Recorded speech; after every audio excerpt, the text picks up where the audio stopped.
Okay, so this is a review of the book Spare by Prince Harry. And I got the book from Amazon. I think it was like $20, so it was on sale. And I'm just gonna go vaguely by chapter. Okay, so the book starts out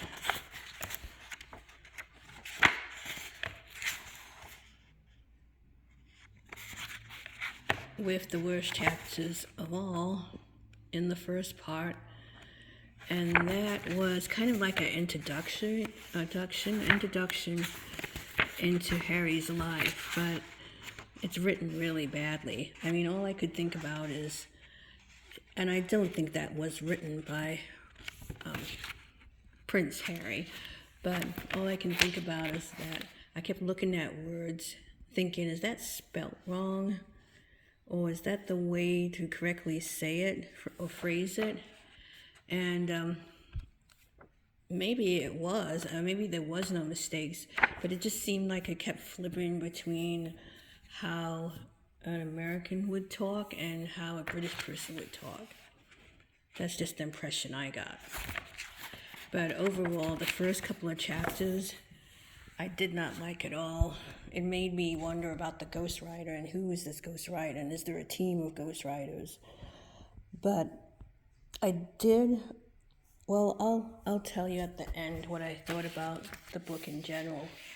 But after I got through the first couple of chapters, it got a lot better. And it describes a lot about, it has a lot about Diana in it, Princess Diana, and a lot about Prince Harry's school. And the book ends pretty much when they start to have problems at the palace, and about when they get married. So I'm kind of thinking there's a second book because it doesn't really go into, it starts hinting about things at the palace and what the fights were about, but not, I'm thinking there's a lot more to come. Some of the things, it's interesting like what people pick out in the book, because there's a lot of different things to pick out and that the press kind of like has us focused on. But what I liked about the book, I mean, it kind of described the relationship between a father and son, Prince Harry and Prince Charles, or King Charles now, and how it's like Prince Charles grew up in a different time when royalty was a lot different. But what strikes me is that how how basic, basic's not the right word, how you sort of think that they're going to be living this high on the hog life, and they really don't, from the impression that the book gives. One of the things that I found funny was that his reference to one of the royal houses, or I'm not sure if it was Buckingham Palace. I don't think it was Buckingham Palace. I think it was the Windsor House, maybe. They actually have a lot of royal buildings. And what was funny about it was that, well, at least I thought it was funny, is that he made reference to the furnishings in the house being antique, really, really old. Or he also said that things were made to look old. And that just struck me as really funny, like that they would actually fake stuff in the royal houses. Also, they don't sound too pleasant to be in because they sound drafty, and I know that, yeah, life's kind of different in England, meaning that we have radiators and a different kind of heat than in the United States. I think in the United States, it's expected for the house to be heated a lot warmer than in England. So the schooling was kind of interesting, and it does sound like, surprisingly enough, Prince Harry and Prince William kind of led different lives.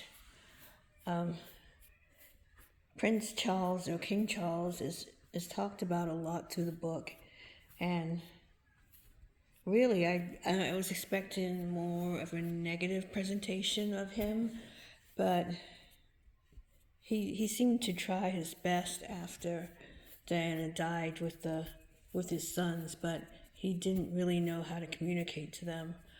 One thing in the book was that one incident or example of this was that when they did something good, he had a hard time expressing his feelings, so he would write a letter and put the letter under his pillow, the kid's pillow.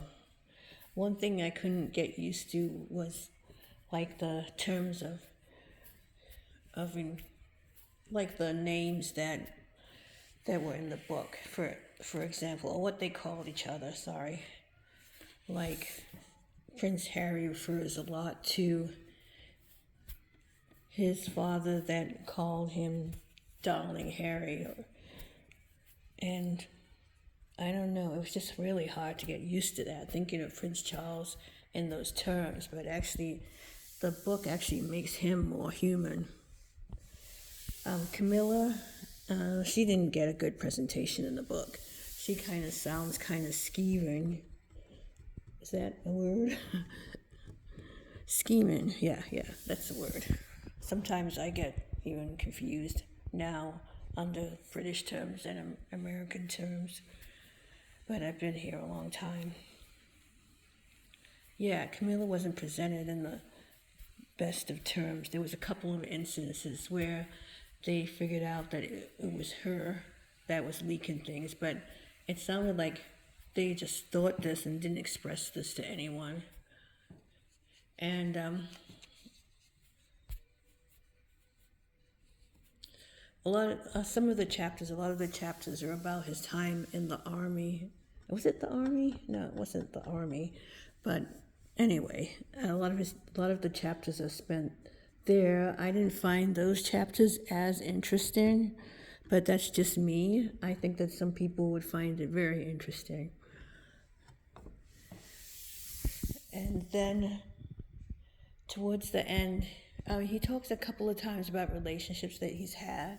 It sounds like the most important relationship up to Meghan was the Chelsea, and Chelsea was shown a lot, at least in Great Britain, and she was from South Africa, and she was a lot different, I think, than anyone he had ever met, and I think they got along real well, and the families got along real well, but she couldn't take the press.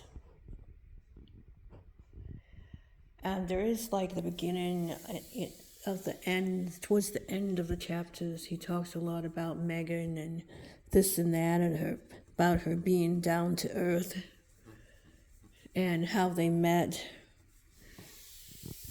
And it sounds like the relationship got like hot and heavy fast.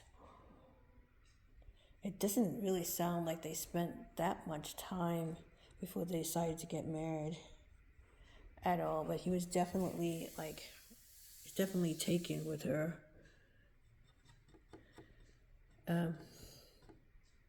Let's see. Yeah, the incident with where Kate got upset with Meghan. It kind of portrays Kate in a different kind of like, I mean, I have read in my tarot cards, that Kate is kind of a tough, not tough like Camilla, but a direct person. And the fight with her and Kate was about the bridesmaids' dresses.